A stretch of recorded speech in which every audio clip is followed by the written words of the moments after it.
প্রচারের ফাঁকে দাড়ি কাটলেন বিজেপি প্রার্থী। বীরভূমের দুবরাজপুরে প্রচারের মাঝে ভিন্ন ভূমিকায় দেখা গেল বিজেপি প্রার্থী অনুপ কুমার সাহাকে। বালিজোড়ি পঞ্চায়েতের কুলিকুড়ি গ্রামে প্রচার করতে গিয়ে রাস্তার ধারে বসে থাকা সাধারণ মানুষের দাড়ি নিজেই কেটে দেন তিনি। প্রার্থীর এই ঘরোয়া উদ্যোগে এলাকাবাসীর মধ্যে কৌতূহল তৈরি হয়। অনুপ বাবুর বক্তব্য, রাজনীতি মানে শুধু ভোট নয়, মানুষের পাশে দাঁড়ানোই আসল কাজ। দেখুন, আমরা জনসংযোগে বেরিয়েছি প্রতিটা মুহূর্তে।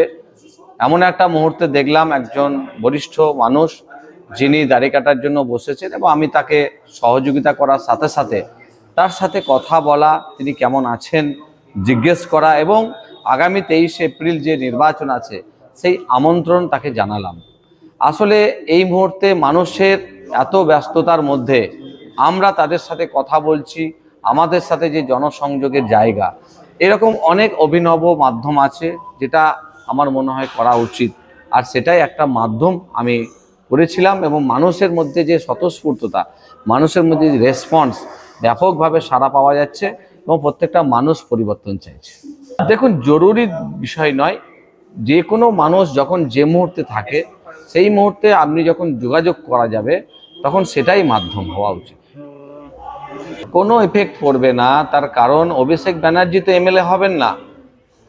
এখানকার মানুষ এমএলএকে চায়, এমএলএর কাজকে চায়, এমএলএকে সবসময় অ্যাভেলেবেল প্রতিটা মুহূর্তে পাশে পেতে চায়।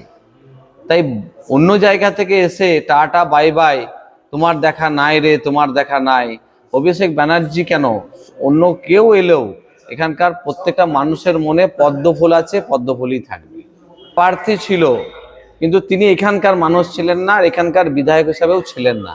তাই মানুষ প্রত্যেকের মনে পদ্মফুলই আছে। তিনি যে দলের হয়ে দাঁড়িয়েছেন সেই দলের কর্মীরাও তার পাশে নেই।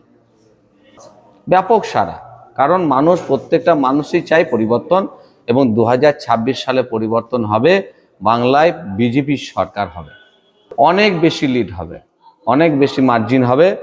মানুষ শুধুমাত্র 23 তারিখের অপেক্ষা করছেন।